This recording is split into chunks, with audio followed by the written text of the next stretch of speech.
I'm Darian Slayton Fleming, and thank you for joining me on Get What You Need and Feel Good About It. Do you find it difficult to ask for what you need? Do you frequently feel misunderstood? Do you have a problem or cause that you would like to learn to manage more effectively? What makes it so hard for us to tell each other how we feel? And how do we speak up for ourselves so we get what we need and feel good about it? How do we do this respectfully so that we honor the needs and feelings of others? Together, we'll explore tips, strategies, and resources that, when used mindfully and consistently, will improve our results and enrich our relationships.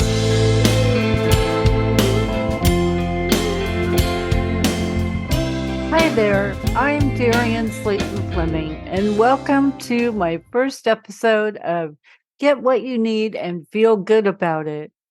Launching this podcast on April 27th is especially significant for me because today is my late husband, John Fleming's birthday.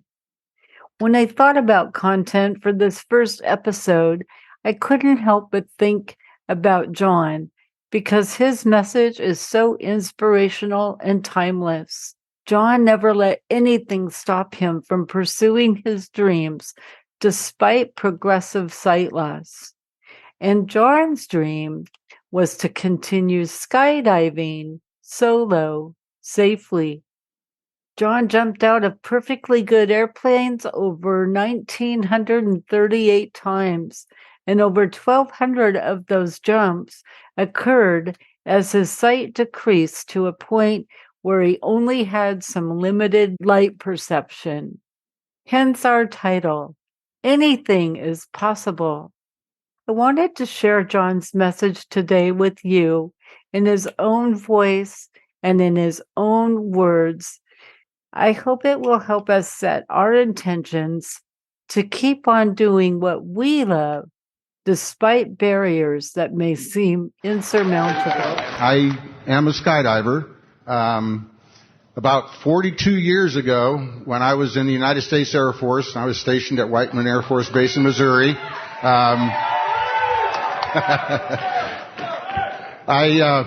One of my friends, we were watching Wide World of Sports, and the Army parachute team was on. And I made the comment, I've always wanted to try that. Well, one of my friends dared me to do it. And about 2 weeks later, we found a little drop zone in Higginsville, Missouri. And for $15 and with about 45 minutes of training, I put on an old modified Army parachute, round parachute, went up and made my first skydive. My feet weren't back on the ground before I knew that I was going to do this again. Well, 42 years later, I've made 1,937 skydives. I'd like to just tell you a little bit about my skydiving career. It kind of follows the example that the woman yesterday talking about retinitis pigmentosa and the gradual loss of sight. My skydiving kind of went through those same 5 stages: the pre-contemplation, contemplation, preparation, action, and then maintenance. I'm in the maintenance stage now.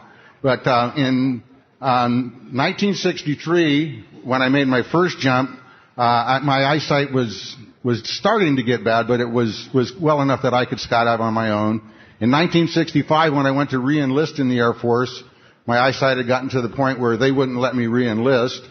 During the same time period, I had taken flying lessons and had a pilot's license. In 1969, I was in an airplane by myself, up flying just for fun, and I came within about 40, maybe 50 feet of having a mid-air collision with an airplane that I just plain didn't see. When I realized what had happened, I landed the airplane. I took the keys into the Air Force airport office, handed them the keys, said, "It's been fun," and I never flew an airplane again by myself. In 1978, I moved from California to Oregon, and I applied for my Oregon driver's license. Well, my eyesight was to the point where they wouldn't give me an Oregon driver's license. I still have my California license, so I continued to drive for another 4 years. In 1978, I stopped to pick up a hitchhiker. Turned out to be a mailbox. I took my truck home, parked it. I never drove my truck again. At that point, my skydiving, I was still jumping by myself. I wasn't using any kind of a special equipment or anything. But I couldn't see the ground well enough to really know where to land, so I was following another skydiver down, following their parachute, and landing where they landed. And while they were under canopy, these guys were yelling at me, turn right, turn left. And it was working, but it wasn't really that safe. Well, one day, one of my friends told me, this way, BJ. My nickname was BJ with these guys. And I thought he said cutaway. And what cutaway means to a skydiver is that you pull one handle, it releases your main parachute, and then you open your reserve parachute. Well, I thought if he sees something that much wrong with my parachute that he's telling me to cut away, I did. And I used my reserve and everything worked out good, but it was not the thing to do. So my skydiving friends started telling me, maybe you've had enough. You've made over 800 jumps. Maybe it's time for you to quit. Well, after they talked to me for a few minutes, they realized that quitting wasn't an option. I was going to continue to skydive one way or another. So we got together. We started doing some brainstorming.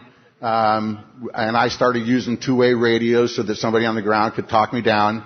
I bought an audible altimeter that I wear on my helmet that beeps at the altitude that I want to open my parachute. And I continued that way for a while. Well, we kept improving it, and this was kind of like the preparation part of those stages. I had a custom-built helmet made, and I got speakers in it for my two radios. I wear two-way radios. I bought a second audible altimeter so that I got two audible altimeters. I also have a little device that is on my reserve parachute. It's called a Cypress. It's a $1,200 computerized altimeter and speed sensor, and if I go pass through 850 feet or 750 feet above the ground going over 85 miles an hour, it automatically activates my reserve parachute. So, with all of these devices in place, I'm still able to skydive. I'm very active skydiving. I make maybe 30 to 40 jumps a year. My big goal is to get to 2,000. 2 points that I'd like to make is that if you have a passion for something and because of your eyesight you think you can't do it, well, what you got to do is just get together with other people that do it, do some brainstorming, figure out some ways to adapt. And there's just about nothing that, as people who are visually impaired and blind, that we can't do. If you just think about it and do some brainstorming, and at the same time, you can have a lot of fun. Wow, I never get enough of hearing that. I think the essence of John's message is that we can do just about anything if we are willing to be determined, do some creative brainstorming, and ask for a little help from our friends. I hope you will remember these thoughts as you go about pursuing your passions and dreams. In coming episodes, we will explore tips, strategies, and resources that, when used mindfully and consistently, will improve our results and enrich our relationships. Please note, the passage you heard by John Fleming came from excerpts of a speech that he gave in July 2005 at the American Council of the Blind Conference and Convention, and can be found in the American Council of the Blind archives. Please see the show notes for more specific information.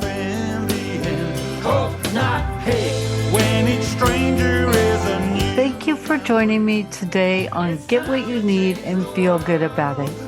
Remember, when you speak up for yourself assertively, you will get what you need and feel good about it. You will also be showing respect for yourself and for the other people in your life who are important to you. Until next time, try thinking about it like Stephanie LaHart says it. Say what you mean what you say, but don't say it mean. Yes, the only way to do this